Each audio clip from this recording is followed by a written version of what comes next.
इशारों को तू समझ। बहरहाल कैसर रूम ने एक शूटर को सुपारी दी, किस बात की कि उमर को उड़ा दे। वो जो शूटर आया था उसका नाम था काब बिन अशरफ।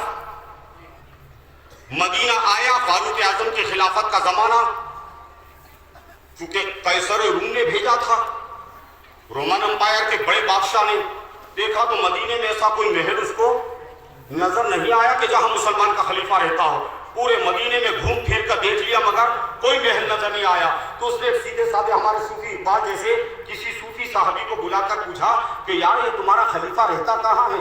तो उसने कहा देखो वो गली में वो जो झोपड़ा बना है ना घास फूस का, बस वो हमारे खलीफा का घर है। तो बोले यार मजाक मत कर, मैं तेरे खलीफा उमर की बात कर रहा, तू झोपड़ा बता रहा है। तो वो मदनी साहबी ने कहा कि तू मेरी माँ का सगा नहीं, मेरे बाप का सगा नहीं, मैं तेरे से मजाक क्यों करूंगा, बस वही हमारे खलीफा का घर है उमर का। काफी वो सारी दुनिया के फैसले कहाँ करते? ये अल्लाह का घर है मस्जिद नबवी, वो यहाँ फैसले करते हैं।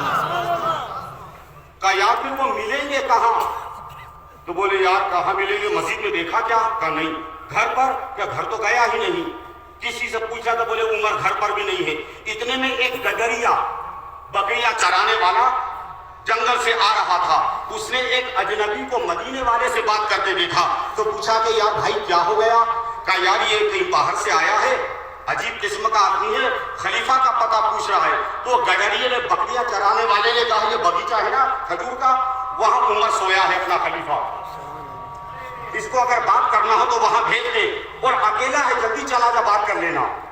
अब ये जो मर्डर करने के लिए आया था हजरत उमर का, उसका कलेजा 56 का हो गया। समझ गए? 56 का हो गया कि उमर अकेला है और मैं उमर को कत्ल करना मेरे लिए आसान। सीधा गया वो उस बाग में, तो देखा कि खजूर के झाड़ के नीचे ईंट का तकिया लगाकर फारूक आजम नंगी जमीन पर लेटे हैं। इसने जो दूर से देखा तो और इसका कलेजा बड़ा हुआ कि यार उमर अकेला है, ना कोई बॉडीगार्ड, ना कोई हिफाजत करने वाला, ना कोई दाएं ना बाएं। अब उमर को कत्ल करना मेरे लिए बड़ा आसान है। बोलना तवज्जो चाहूंगा, जिस कोड़े की आप ज़ियारत करेंगे, ये कोड़ा फारूक आजम के पास रखा हुआ था। जिस कोड़े की आप ज़ियारत करेंगे, ये कोड़ा फारूक आजम के पास रखा था। वो कातिल काब बिन अशरफ कत्ल के इरादे से थोड़ा आगे बढ़ा कि अचानक ये कोड़ा, और इसके सामने तो अच्छे अच्छों की धोती पतली हो जाती है ना, कई लोगों की लुंगियां खराब हो जाती है इसके सामने। जैसे उसने देखा तो 2 कदम पीछे हटे वापस हो गया। तो देखा कि कोड़ा कोड़ा का कोड़ा। कहने नहीं यार मेरी आंखों को धोखा हुआ, ये सांप नहीं हो सकता। फिर आगे बढ़ा के फिर ये कोड़े ने फिर डर के पीछे हटा, फिर देखा तो कोड़ा जैसा का वैसा का हो क्या गया मेरी आंखों को। फिर उसने आंखों को मला, फिर आगे बढ़ा, फिर ये कोड़े ने